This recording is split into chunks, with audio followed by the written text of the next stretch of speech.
Greetings and much blessings. Mitakuye Oyazin. That's Lakota for all of my relatives. So greetings and blessings to all of my relatives. Yes.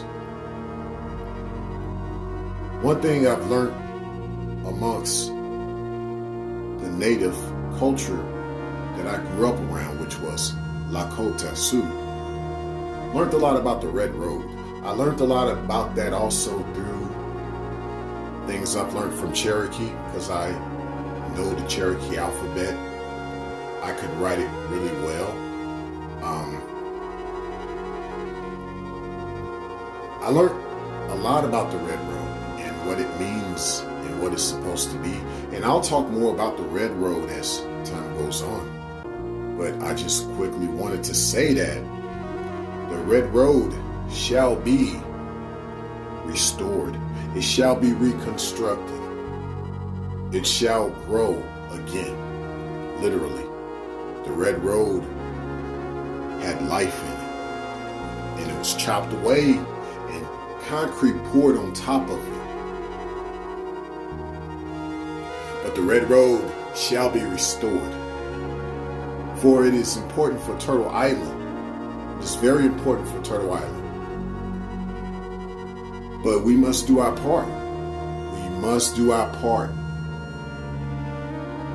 In essence, the Red Road represents the shell on top of Turtle Island. We must work on restructuring the shell. And within the shell, you see different lines that go across it in a rectangle pattern per se. That kind of reminds you of the road grid. You can literally design a road structure based on the design of the back of a turtle shell, the top of its shell, if you will.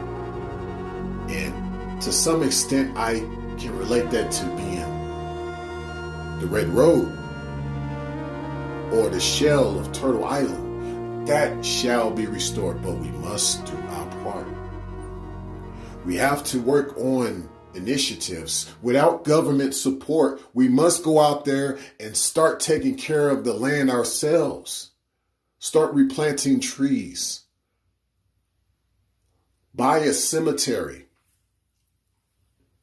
All of these burials. Exchange the tombstones for trees. That's a starter. We need to bring back more trees. There's not enough trees. You got to think of what agriculture has done to this North American soil. Turtle Island. It has destroyed the soil. So upon these trees growing back, you can grow back the prairie grass. You can grow back the prairie grass, bring back bison, buy heads of bison. Just simple things. I'm not even talking on anything macro. I'm just speaking micro. This is very micro.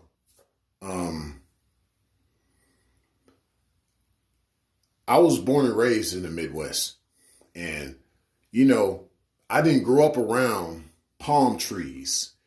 I grew up looking at it on TV. And then, by the time I visited a place that had palm trees, I was like, okay, cool. Yeah, I get to see palm trees, finally get to see them.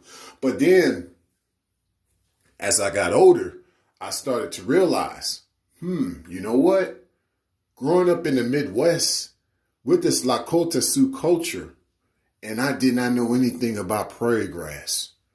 The tallest thing I seen in the Midwest was corn. And corn that was GMO. It's not even our corn. It was from us, but somebody made it into a GMO.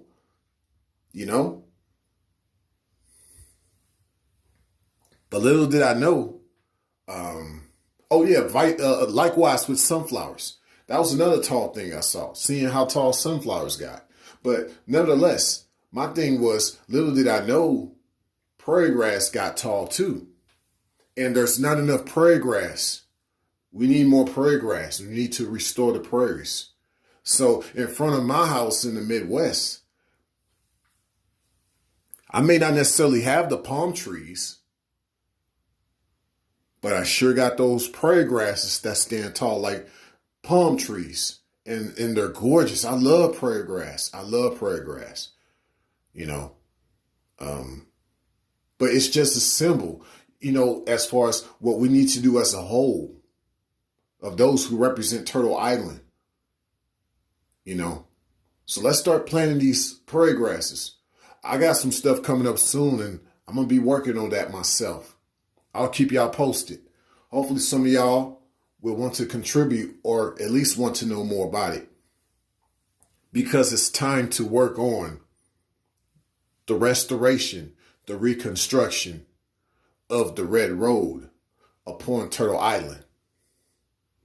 Hokahe. Y'all stay blessed.